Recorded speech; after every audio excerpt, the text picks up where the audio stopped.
பயமில்லையே பயமில்லையே என் கர்த்தர் ஆதரவாயிருப்பதனால். பயமில்லையே எதிர்கால பயமில்லையே என் கர்த்தர் ஆதரவாயிருப்பதனால். பயமில்லையே பயமில்லையே பயமில்லையே என் கர்த்தர் ஆதரவாயிருப்பதனால். பயமில்லையே எதிர்கால பயமில்லையே என் கர்த்தர் ஆதரவாயிருப்பதனால். கேடகம் நீ நான் பெற்ற சிறந்த கைமாறு நீ அஞ்சிட மாட்டேன் இருப்பதனால் தலை நிமிர செய்தே. கேடகம் நீ மகிமையும் நீ கைமாறு நீ அஞ்சிட மாட்டேன் இருப்பதனால் தலை நிமிர செய்தே. பயமில்லையே பயமில்லையே ஆமென். பயமில்லையே எதிர்கால பயமில்லையே என் கீதமுமானே என் ரட்சிப்புமானே என் ஜீவனின் பலனானவரே. சொல்லுங்க. என் ரட்சிப்புமானே என் ஜீவனின் பலனானவரே.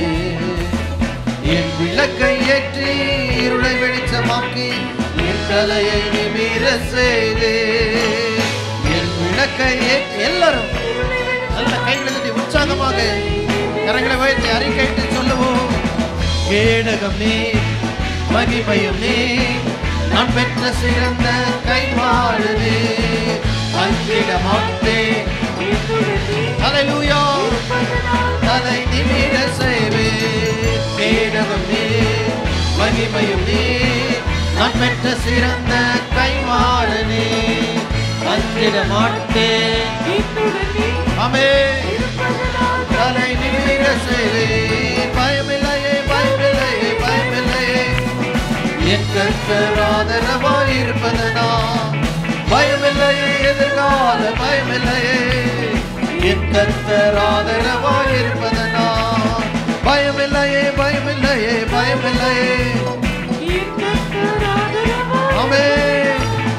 பயமில்லையே பயமில்லையே பயமில்லையே கர்த்தர் ஆதரவாயிருப்பதனால். ஆண்டவரும் இரட்சகருமாகிய இயேசுவின் நாமத்தினாலே இந்த நிகழ்ச்சியை பார்த்து கொண்டிருக்கிற உங்கள் அனைவருக்கும் இந்த அன்பின் வாழ்த்துக்களை தெரிவித்துக் கொள்கிறேன். கர்த்தர் தாமே உங்களை உங்கள் குடும்பத்தையும் ஆசீர்வதிப்பாராக. இந்த நாளிலும் ஒரு முக்கியமான காரியத்தை உங்கள் மத்தியில் பகிர்ந்து கொள்ள இருக்கிறேன். போன வாரத்தில் ஆண்டவர் கொடுத்த வாக்குத்தத்தங்கள் மிக முக்கியமான ஒரு வாக்குத்தத்தத்தை உங்கள் மத்தியில் வைத்து அதன் அடிப்படையில் சில காரியங்களை கற்றுக் கொடுத்தேன். கடன் பாரத்திலிருந்து விடுதலை பெறுவது எப்படி? உபாகமம் 28வது அதிகாரம் 12வது வசனத்தில் ஆண்டவர் கைகளின் கிரியைகளை ஆசீர்வதிக்க வாக்கு பண்ணியிருக்கிறதை பார்க்கலாம். தேவனுக்கு பயந்து அவர் கட்டளைகள் படி நடந்தால் கர்த்தர் நம்ம செய்கிற வேலையை கர்த்தர் ஆசீர்வதிக்கும்படியாய் வானத்தில் உள்ள தம்முடைய நல்ல பொக்கிஷ சாலையை திறப்பார். நமக்கு எவ்வளவு பெரிய கடன் இருந்தாலும் பரலோக பேங்க்ல ஆண்டவர் அதை காட்டில நிர்வாகத்தை வைத்திருக்கிறார். ஒரே அமௌண்ட்டு இன்னைக்கு பாருங்க, ஜிபேன்னு சொல்லி போட்டு டக்குன்னு இங்கே ஒரு பட்டன் நமக்குன்னா இங்கேருந்து ஒரு 1000 ரூபா போயிடுது. ஜூஸ் குடிச்சிக்கிட்டே இருக்கேன், ஜிபே மூலமாக 10 ரூபா ஒரு கண்ணை மூடி திறக்கிறதுக்குள்ளே போயிடுது. இதே போல் உங்களுக்கு ஒரு 1 கோடி கடன் இருந்தாலும் டக்குன்னு அங்கேருந்து அவரால் அனுப்ப முடியும். என் தேவனால் முடியும். கட்ட முடியாத தாங்க முடியாத கடன் பாரத்தில் நீங்கள் இருப்பது தேவனுடைய சித்தம் அல்ல. சீக்கிரத்தில் வெளியே வர வேண்டும் என்று ஆண்டவர் விரும்புகிறார். நீ அநேகம் ஜாதிகளுக்கு கடன் கொடுப்பாய். உபாகமம் 28வது அதிகாரம் 12வது வசனம். அதுதான் இன்னைக்கும் நம்ம தலைப்பு வசனமாக படிக்க இருக்கிறோம். நீ அநேகம் ஜாதிகளுக்கு கடன் கொடுப்பாய், நீயோ கடன் வாங்காதிருப்பாய். இது ஆண்டவர் கொடுத்த வாக்குறுதி. அவர் சொன்னதை செய்வார். அவரை பின்பற்றுகிற அவர் சொல்லுகிற வார்த்தையின்படி நடக்கிற ஒவ்வொருவருக்கும் இதை கர்த்தர் நிச்சயமாகவே செய்வார் என்பதில் எந்த விதமான சந்தேகம் இல்லை. கடன் பாரத்திலிருந்து வெளியே வருவதற்கு நாம் என்ன செய்ய வேண்டும் என்று சொல்லி ஒரு 5 முக்கியமான வசனங்களை உங்கள் மத்தியில் சுருக்கமாக சொல்லி உங்களுக்காக ஜெபிக்க போகிறேன்.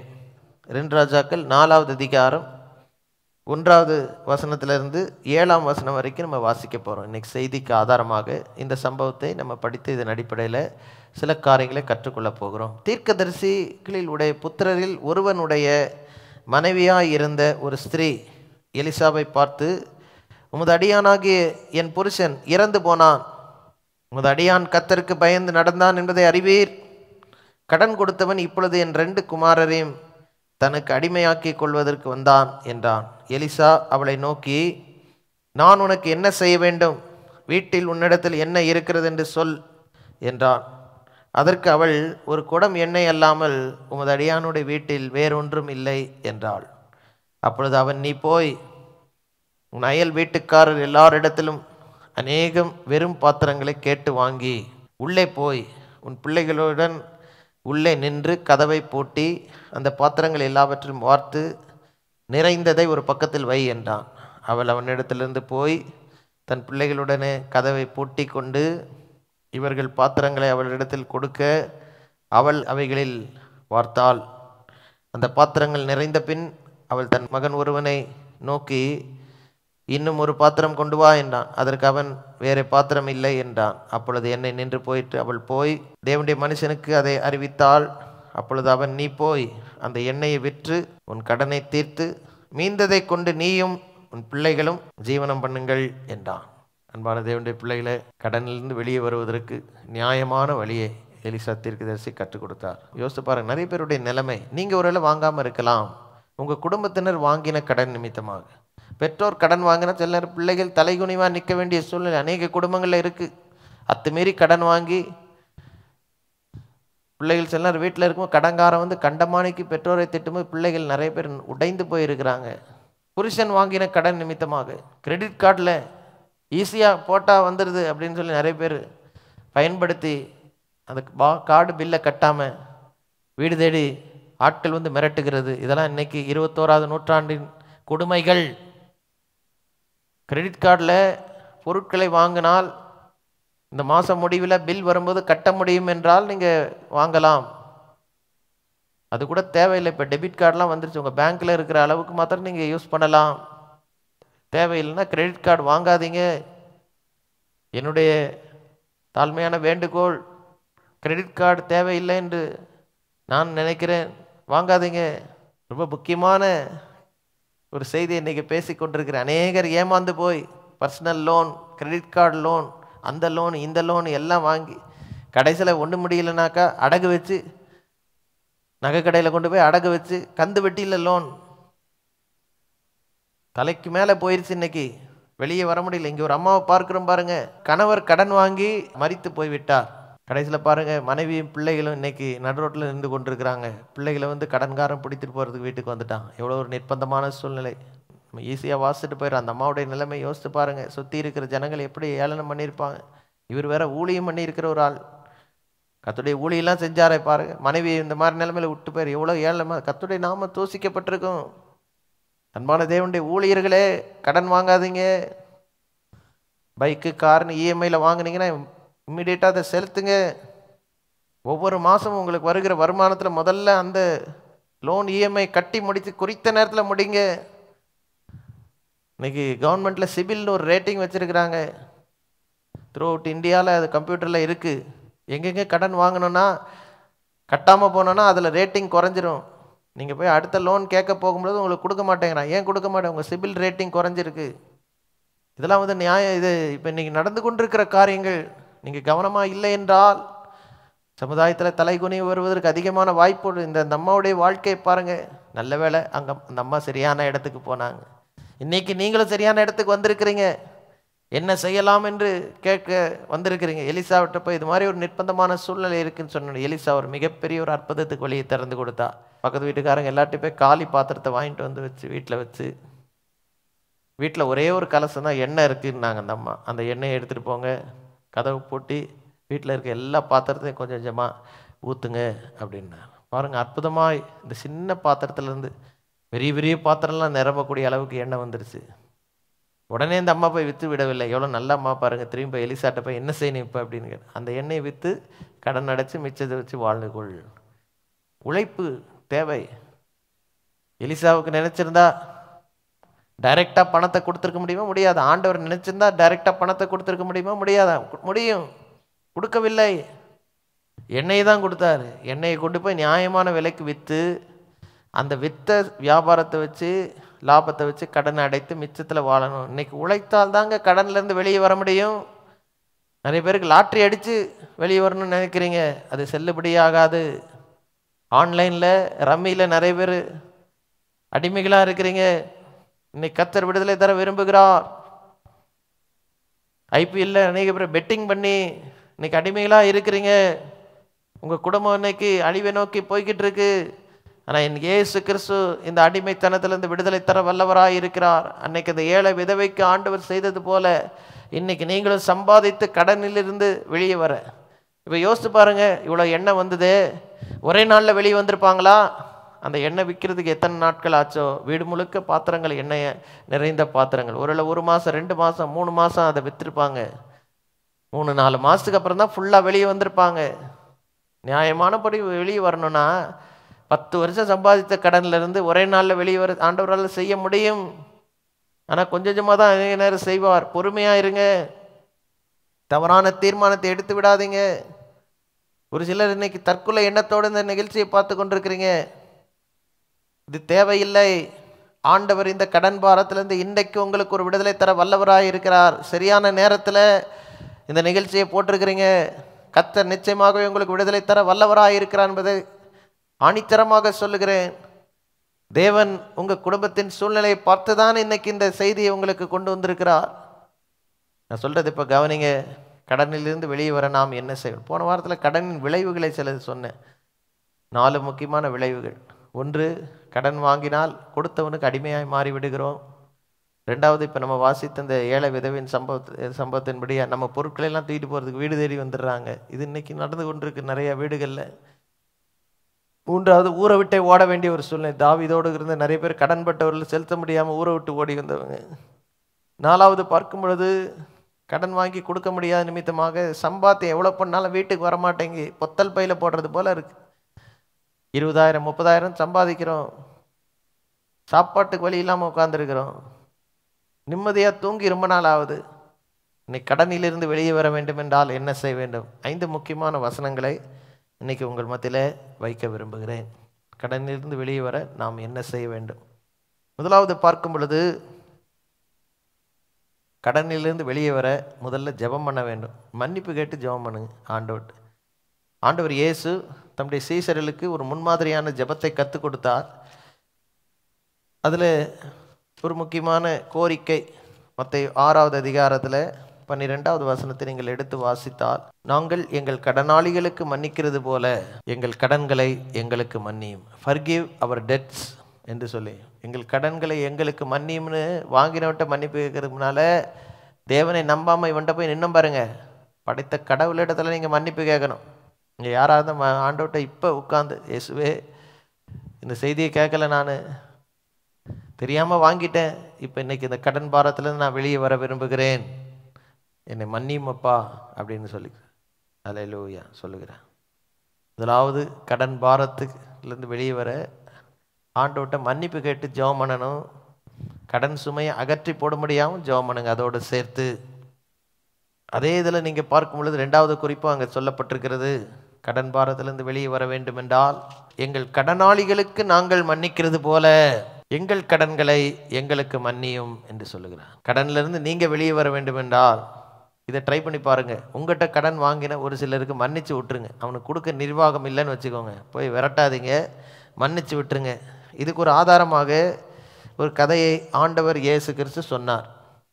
மத்தேயு 18வது அதிகாரத்தில் ஒரு ராஜாவை குறித்து, மத்தேயு 18வது அதிகாரத்தில் 23லிருந்து 25 வசனங்கள் வரைக்கும் வாசித்தார். எப்படி எனில், பரலோக ராஜ்யம் தன் ஊழியக்காரர்களிடத்தில் கணக்கு பார்க்க வேண்டும் என்றிருந்த ஒரு ராஜாவுக்கு ஒப்பாயிருக்கிறது. அவன் கணக்கு பார்த்துக்க தொடங்கின போது கடன்பட்டவன் ஒருவனை அவனுக்கு முன்பாக கொண்டு வந்தார். அந்த நாட்களில் பார்க்க ராஜாக்கள் கொடூரமான ஜனங்கள். இன்னைக்கு மாதிரி இருக்க ஜனநாயக ஆட்சி கிடையாது. அன்னைக்கு ராஜரீக ஆட்சியில் ராஜா ஒரு வாக்கு கொடுத்தாருன்னா தூக்கி ஜெயிலில் போட்டுருவாங்க, ஆளை கொன்றுவாங்க, நாடு கடத்திடுவாங்க. எது வேணா செய்யறதுக்கு ராஜாவுக்கு அதிகாரம், யாரும் கேட்க முடியாது. இங்கே ஒரு மனுஷன் ராஜாவுக்கு ஒரு பெரிய தொகை கடன் வாங்கி செலுத்தாமல் போயிருக்கிறான். ராஜாவுடைய வேலைக்காரன் வேற, ஊழியக்காரன். ஒரு ராஜா அரண்மனையில் வேலை செய்கிறவனா இருந்திருப்பான். ராஜாட்ட கேட்டு கேட்டு வாங்கி இப்போ காசு கொடுக்கறதுக்கு வழி இல்லை என்று சூழ்நிலை வந்தவுடனே 25வது வசனத்தில் நீங்கள் பார்க்கும் பொழுது, கடனை தீர்க்க அவனுக்கு நிர்வாகம் இல்லாதபடியால் அவனுடைய ஆண்டவன் அவனையும் அவன் பெண் ஜாதியையும் பிள்ளைகள் அவனுக்கு உண்டான எல்லாவற்றையும் விற்று பாருங்க கடனை தீர்க்கும்படி கட்டளையிட்டான். ராஜாவுடைய தீர்ப்பு பாருங்க, எவ்வளோ கொடூரமான தீர்ப்பு. இப்படி ஒரு கொடூரமான ராஜாவா அப்படின்னு நினைக்கிறேன். ஆனால் அடுத்து தான் ஒரு அற்புதம் நடக்குது பாருங்கள். இந்த மனுஷன் கடன் செலுத்த முடியலன்னு ராஜா வந்து ஜட்ஜ்மெண்ட் கொடுக்குறார். இந்த மனுஷனுடைய மனைவி பிள்ளைகள் அவனுக்கு உண்டான எல்லாத்தையும் போய் அடிமைகளாக விற்று வர்ற பணத்தை வச்சு கடனை செலுத்துங்க. பாருங்க, நடு ரோட்டில் நிற்க வேண்டிய ஒரு நிலைமை. இந்த மனுஷன் பாருங்கள் 26வது வசனம், அப்பொழுது அந்த ஊழியக்காரன் தாழ விழுந்து வணங்கி, ஆண்டவனே என்னிடத்தில் பொறுமையாயிரும், எல்லாவற்றையும் கொடுத்து தீர்க்கிறேன் என்றான். அந்த ஊழியக்காரனுடைய ஆண்டவன் மனதிறங்கி அவனை விடுதலை பண்ணி கடனையும் அவனுக்கு என்ன செஞ்சான்? ஒரே வார்த்தை பாருங்க, ராஜாவுக்கு எவ்வளோ ஒரு அதிகாரம். கெஞ்சி கேட்டுக்கொண்ட உடனே ஊழியக்காரனுக்கு மனம் இறங்கி முழு கடனையும் மன்னித்துட்டு ஃப்ரீயாக்கி அனுப்பிட்டான். இந்த மனுஷன் புறப்பட்டு ராஜாவிடத்துல வெளியே போக ரோட்டில் ஒரு மனிதனை சந்திக்கிறான். இன்னொரு ராஜாவுக்கு, அதே ராஜாவுக்கு வேலை செய்கிற இன்னொரு ஊழியக்காரன் தன்னிடத்துல ஒரு சின்ன தொகை கடன் வாங்கி செலுத்த முடியாமல் நின்றுக்கிட்டு இருக்கிறான். இப்போ இந்த கடன் மன்னிக்கப்பட்ட நிலைமையில வெளியே வந்த ஊழியக்காரன் என்ன செஞ்சிருக்கும்? நியாயப்படி இவ்வளோ கடன் ராஜா எனக்கு மன்னிச்சிட்டார், இந்த ஒரு ஆளுக்கு சின்ன கடனை மன்னிச்சிருவோமே அப்படின்னு சொல்லி இறக்க குணம் இல்லாமல் இந்த சின்ன கடன் வாங்கினவன் செலுத்த முடியல, கொஞ்சம் பொறுமையாரு நான் கட்டிடுறேன் அப்படின்னு சொன்னாலும் அவனுக்கு இடம் கொடுக்காமல் அவனை கொண்டு போய் ஜெயிலில் போட்டு கட்டி முடிக்கிற வரைக்கும் அவனை சிறைச்சாலைக்கு உட்படுத்தி விட்டு போய்விட்டான். ராஜாவுக்கு இந்த தகவல் சொல்லப்பட்டது. அங்கே பார்க்கும் பொழுது ராஜாவுக்கு இது நடந்தது எல்லாத்தையும் மற்ற ஊழியக்காரர்கள் வந்து சொன்ன பொழுது இந்த கொடூரமான பெரிய கடன் வாங்கி மன்னிக்கப்பட்ட அந்த ஊழியக்காரனை அழைத்து, இவ்வளோ பெரிய கடனை உனக்கு மன்னித்தனே, நீ இந்த சின்ன கடன் வாங்கினவனை மன்னிக்க முடியலேன்னு சொல்லி திரும்பி அவன் மேலே தண்டனையை போட்டு எல்லாத்தையும் செலுத்தும் வரைக்கும் கொண்டு போய் ஜெயிலில் போட்டார். இது ஒரு பயங்கரமான கதை. ஆனால் இன்றைக்கி அதுலேருந்து ஒரு பாடம் இருக்குது. ஆண்டவரே என் கடனை மன்னியும் நம்ம ஜெபிக்கிறோம். நான் இன்றைக்கி ஒரு சின்ன அறிவுரை சொல்கிறேன். உங்கள்கிட்ட யாராவது ஒரு கடன் வாங்கி செலுத்த முடியல, விட்டுருங்க. குறிப்பாக அவங்க பொருளாதார நெருக்கடியில் இருந்தால் அதை பற்றி யோசிக்காதீங்க. சங்கீதம் 37:21 வாசிக்கும் பொழுது, துன்மார்க்கன் கடன் வாங்கி செலுத்தாமற் போகிறான், நீதிமானோ இறங்கி, நிறைய பேர் இறங்கி கடன் கொடுக்குறான்னு வாசிப்பாங்க. ஒழுங்காக வாசிங்கன்னு சொல்லுவேன். இறங்கி கடன் கொடுக்குறான்னு போடலை, இறங்கி கொடுக்குறான்னு போட்டிருக்கு. பொருளை யாராவது உங்களுக்கு திரும்பி ரிட்டர்ன் பண்ண முடியலன்னா ஒரு 2 வாட்டி மன்னிச்சு பாருங்க, உங்கள் பொருளாதாரத்தில் ஒரு ஆசீர்வாதத்தை ஆண்டவர் தருவார். நீ கொடுக்க நம்ம அப்போ மன்னிச்சிடுறேன், உங்களுக்கே தேவை இருக்கும். ஆனால் உங்கள்கிட்ட கடன் வாங்கினவர்களுக்கு நீங்கள் மன்னிக்கும் பொழுது நீங்கள் வாங்கின கடனை கர்த்தர் மாற்ற வல்லவராக இருக்கிறார். அல்லேலூயா. குறிப்பாக தேவைப்படுகிறவர்களுக்கு நான் இன்றைக்கி ஒரு அறிவுரை சொல்கிறேன். யாருக்கும் கடனாக கொடுக்காதீங்க. கஷ்டப்படுறவங்களுக்கு ஒரு மெடிக்கல் எக்ஸ்பென்ஸுக்கு எதுக்காக வந்து கேட்பாங்க, ரொம்ப பெரிய தொகை சில நேரம் கடன் கொடுத்தீங்கன்னா சில நேரம் அவங்களால கொடுக்க முடியாது. உங்களால் ஸ்பேர் பண்ண முடியும்னா பெரிய தொகை கொடுக்கலாம், அதை பற்றி பிரச்சனை இல்லை. ஆனால் அப்படிப்பட்டவர்களுக்கு ஒரு இனாமாக ஒரு உதவியாக நீங்கள் கொடுத்தீங்கன்னா அது என்னவாகுதுன்னு நீங்கள் பைபிளில் எடுத்து வாசி பார்த்தீங்கன்னா, நீதிமொழிகள் 19:17 எடுத்து வாசித்தால், ஏழைக்கு இறங்குகிறவன் கர்த்தருக்கு கடன் கொடுக்கிறான், அவன் கொடுத்ததை அவர் திரும்ப கொடுப்பார். கஷ்டப்படுகிறவர்களுக்கு கடனாக அல்ல, ஒரு உதவியாக நீங்கள் கொடுத்தீங்கன்னா அதுக்குரிய பிரதிபலனை ஆண்டவர் உங்களுக்கு கொடுப்பார்னு சொல்லப்பட்டிருக்கு. ஸோ கடன்லேருந்து வெளியே வர வேண்டும் என்றால் பிறருக்கு உதவி செய்ய ஆரம்பிங்க. உங்கள்கிட்ட கடன் வாங்கினவர்களுக்கு மன்னிப்பறல ஆரம்பிங்க. அல்லேலூயா. என்னையா பைத்தியமான காரியமாக இருக்குது, எனக்கே இவ்வளோ கடன் இருக்குது, என்கிட்ட வாங்கினவன்ட்டு எப்படி மன்னிக்க முடியும்? அவனுக்கு கொடுக்க நிர்வாகம் இல்லை என்றால் கொடுத்துக்கிட்டு இருக்கானா வாங்கிக்கோங்க, அதை பற்றி பிரச்சனை இல்லை, தப்பு கிடையாது. சப்போஸ் அவன்கிட்ட முடியல, ரொம்ப நொந்து போயிருக்கிறான், இது நிமித்தமாகவே படப்பட பாருங்க, ஒரு 2 பேருக்கு மன்னிச்சு விட்டுருங்க. நீ இனிமேல் கொடுக்க வேண்டாம்ப்பா, கொடுத்த காசு இதோட முடிஞ்சு போட்டு எடுத்துகிட்டு போ. ஆண்டவர் உங்கள் பொருளாதாரத்தை கர்த்தர் ஆசீர்வதிப்பார். அல்லேலூயா. முதலாவது ஜெபம் பண்ணணும். 2வது உங்கள்கிட்ட கடன் வாங்கினவர்களுக்கு நீங்கள் என்ன செய்யணும்? மன்னிக்கணும். 3வது கடனிலிருந்து வெளியே வருவதற்கு முக்கியமான 3வது அறிவுரை 1 தீமோத்தேயு 6வது அதிகாரம் 6-8 வசனங்களை நீங்கள் எடுத்து வாசித்தால் அங்கே இப்படியாக சொல்லப்பட்டிருக்கு, போதும் என்ற மனதுடனே கூடிய தேவ பக்தியே மிகுந்த ஆதாயம். உலகத்திலே நாம் ஒன்றும் கொண்டு வந்ததும் இல்லை, இதிலிருந்து நாம் ஒன்றும் கொண்டு போவதும் இல்லை என்பது நிச்சயம். உண்ணவும் உடுக்கவும் நமக்கு உண்டாயிருந்தால் அது நமக்கு போதும் என்று இருக்க கடவும். ஸோ பாருங்க, ஒரு போதும் என்று இருக்கக்கூடிய திருப்தியான ஒரு வாழ்க்கை இருந்தால் பல கடன்கள் வாங்குவதை தவிர்க்கலாம். கொஞ்சம் யோசித்து பார்த்தீங்கன்னா, கொஞ்சம் பொறுமையாக இருந்தால், ஒருவேளை அடுத்த மாதம் சம்பளம் வந்த பிறகு இதை கொடுத்துடலாம் அப்படின்றதா, கொஞ்சம் 2 வாரம் பொறுமையாக இருங்க, சம்பளம் வந்த பிறகு அதை கட்டி வாங்கிக்கலாம்ல. இப்போ எதுக்கு போய் ஒரு கடனை வாங்கி செய்யணுமா? குறிப்பாக நிறைய பேர் சில உடை வாங்குவதற்கு, வீட்டில் சில பொருட்கள் வாங்குவது கடன் தேவையில்லை. அந்த பொருள் இல்லாமல் இருக்கலாம் இல்லையா? நான் உயிராக போயிடப்போகுது. அல்லேலூயா. நான் சொல்ல நல்லா புரியும். திருப்தியான வாழ்க்கை கடனிலிருந்து உங்களை விடுவிக்கும். இன்னொரு காரியம் முக்கியமான சொல்கிறேன் பாருங்க. நல்லா ஜெபம் பண்ணும்போது, ஆண்டவரே தேவையற்ற பொருளாதார நெருக்கடியிலேருந்து என்னை காப்பாற்ற. ஒவ்வொரு மாதம் உங்களுக்கு சம்பளம் வரும் பொழுது என்னுடைய அறிவுரை, தேவ பிள்ளைகள் கிறிஸ்தவர்களாக இருப்பீங்கன்னா, ஆண்டவர்கிட்ட கொடுக்க வேண்டிய 10% தசம பாகத்தை உங்கள் சம்பளத்திலேருந்து முதல்ல எடுத்து வைத்து, அதை ஆண்டவருக்கு முன்னால் வைத்து ஜெபம் பண்ணி, ஆண்டவரே இந்த மாதத்தின் சம்பளத்தை உங்களுடைய பாதத்தில் வைக்கிறேன், இது எனக்கு போதுமானதாக அமைய செய்யும், என் வீட்டின் தேவைகளெல்லாம் சந்தியும் என்று சொல்லி அந்த 10ல் ஒன்று காணிக்கை ஆண்டவருக்கு கொண்டு போய் சபையில் நீங்கள் செலுத்தி ஜெபம் பண்ணி ஆண்டவரை ஒப்பு கொடுங்க. மிச்சம் இருக்கிற 9 பாகத்தில் உங்களுக்கு மாதத்துக்கு எவ்வளோ செலவுன்னு எழுதி தேவையற்ற செலவுகளெல்லாம் அகற்றிவிட்டு ஆண்டவரை நீங்கள் நோக்கி பார்த்தீங்கன்னா, ஒவ்வொரு மாதமும் உங்களுக்கு வருகிற வருமானத்தில் சந்தோஷமாக இருக்க கர்த்தர் உதவி செய்வார். திருப்தியான ஒரு வாழ்க்கை கடன் இல்லாமல் வாழ்வதற்கு நமக்கு வழியை திறக்கும். இன்றைக்கி அநேக நேரம் பாருங்கள், நம்மளால் இயலாத காரியத்துக்கு ஆசைப்பட்டு, நம்ம சக்திக்கு மிஞ்சின காரியத்துக்கு சில நேரம் ஆசைப்படுறதுனால தானே. இல்லை என்றால் பெருசாக சம்பாதிச்சிடலாம். இன்றைக்கி சொல்லுவாங்க, இப்போ ஒரு 2 லட்சம் இப்போ உள்ளே போட்டோன்னா ஒரே மாதத்தில் 20 லட்சமாக வரும். வரவே வராது. அந்த 2 லட்சத்துக்கு எங்கே போக நீ முதல்ல? தேவையில்லாமல் போய் கடனில் மாட்டிக்கிட்டு, திருப்தியாக வந்த சம்பளம் 10,000 20,000 சம்பளத்தில் நிம்மதியாக இருந்திருந்தால் இப்போ கடன் இல்லாமல் இருந்திருக்கலாமல்ல? யோசித்து பாருங்கள். இன்றைக்கி ஆண்டவர்கிட்ட நம்ம ஜெபிக்க போகிறோம். ஆண்டவர் நிச்சயமாகவே உங்கள் குடும்பத்துக்கு இந்த கடன் பாரத்திலேருந்து ஒரு விடுதலை தரப்போகிறார். நிச்சயமாக நான் நம்புகிறேன். இதை பார்த்து கொண்டு இருக்கிற அநேகருடைய வாழ்க்கையில் இந்த வருஷம் ஒரு மாற்றத்தின் வருஷமாக இருக்க போகிறது. நீங்கள் மாத்திரம் உண்மை ஆண்டவர்கிட்ட ஒப்பு கொடுங்க, மன்னிப்பு கேளுங்க. பெரிய அகலக்கால் வைத்ததுக்கெல்லாம் மன்னிப்பு கேளுங்க. ஒரு சிலர் பார்க்கும்போது மற்றவர்களுக்கு தான் நாங்கள் செஞ்சேன், அதுதான் இருக்கிறதுல பெரிய தப்பு. எவனாவது உதவிக்கு வந்து கேட்டானா, உங்கள்கிட்ட 10 ரூபா இருந்துச்சுன்னா 8 ரூபா வரைக்கும் கொடுக்கலாம், இல்லைன்னா மிஞ்சி போனால் 10 ரூபா வரைக்கும் கொடுக்கலாம். அவன் 20 ரூபா கேட்கும்போது இன்னொருத்தண்ட 10 ரூபா வாங்கி கொடுத்தீங்கன்னாக்கா, உங்கள் 10 ரூபா ப்ளஸ் இன்னொரு 10 ரூபா, அந்த 10 ரூபா கடன் ஆக்கிரும் உங்களை.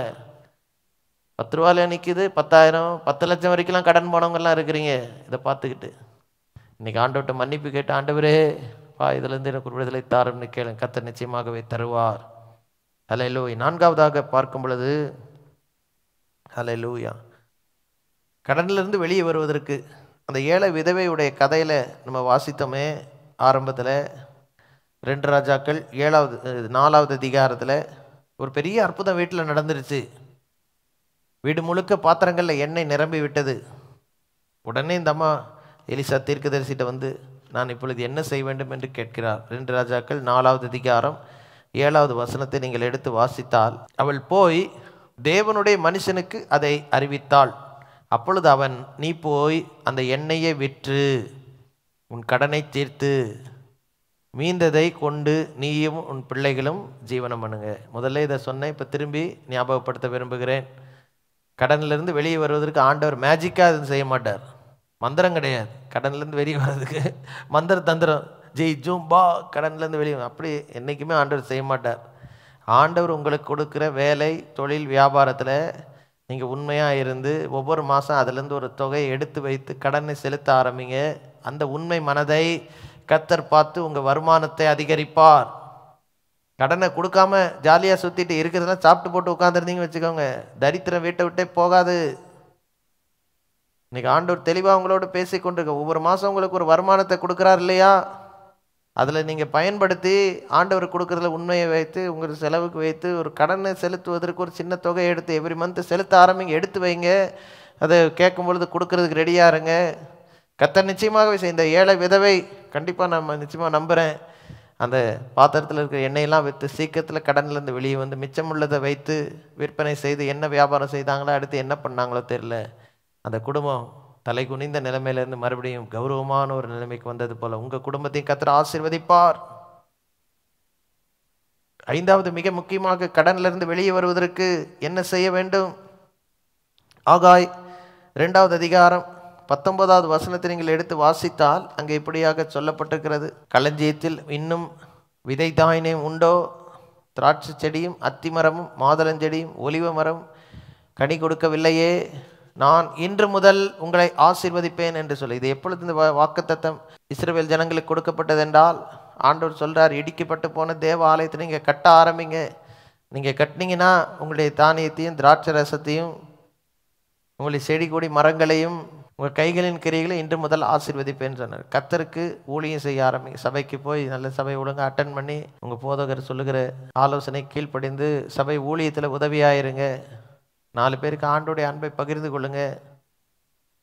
ஒரு சிலர் சபைக்குள்ளே கொண்டு வாங்க, ஆண்டவருக்குள்ளே கொண்டு வாங்க. உங்களை போல கடன் பாரத்தில் இருக்கிற ஜனங்களை உள்ளே கொண்டு வர ஆரம்பிங்க. கர்த்தர் உங்கள் பொருளாதாரத்தை ஆசீர்வதிப்பார். 5 முக்கியமான அறிவுரைகளை இன்றைக்கி உங்கள் மத்தியில் சொல்லியிருக்கிறேன் இந்த சுருக்கமான செய்தியில். முதலாவது, கடனிலிருந்து வெளியே வர நம்ம ஜெபிக்கணும் ஆண்டவரை நோக்கி. 2வது, நம்மிடத்தில் கடன்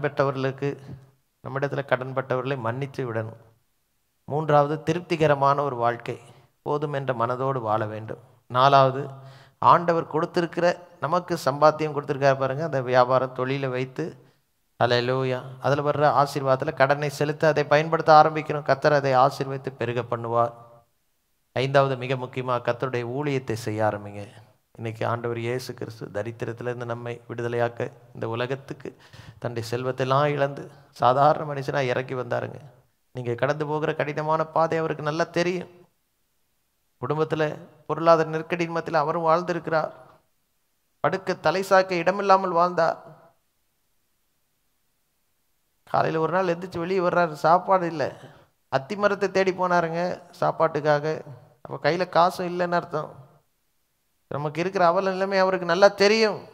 இன்னைக்கு ஒரு நிகழ்ச்சியை பார்த்து கொண்டிருக்கும் உங்களுக்கு நிலைமை புரியாது சார் நினைச்சு, இயேசுவுக்கு நல்லா புரியும்.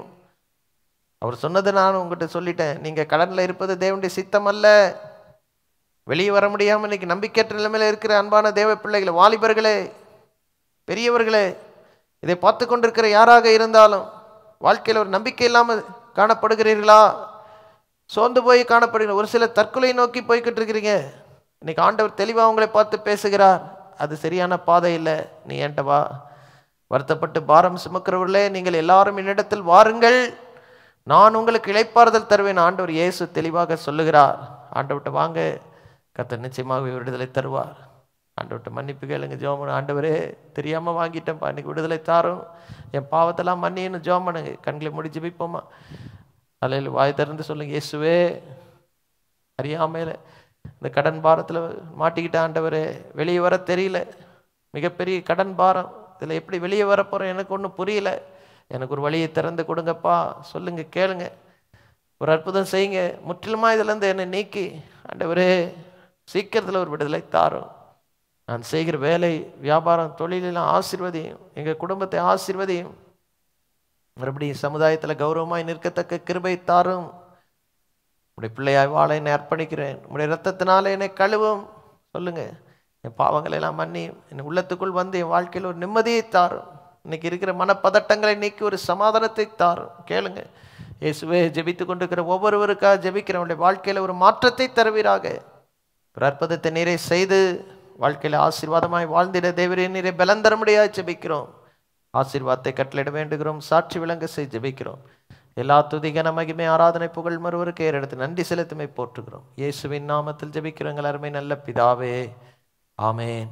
ஒரு கடனற்ற வாழ்க்கை, பிறருக்கு கொடுக்கிற வாழ்க்கை கர்த்தர் தந்து உங்களுக்கும் உங்கள் குடும்பத்துக்கும் எல்லா ஆசீர்வாதம் தர முடியாது. தொடர்ந்து நான் உங்களுக்காக ஜெபித்துக் கொள்கிறேன். கர்த்தர் தாமே ஆசீர்வதிப்பாராக.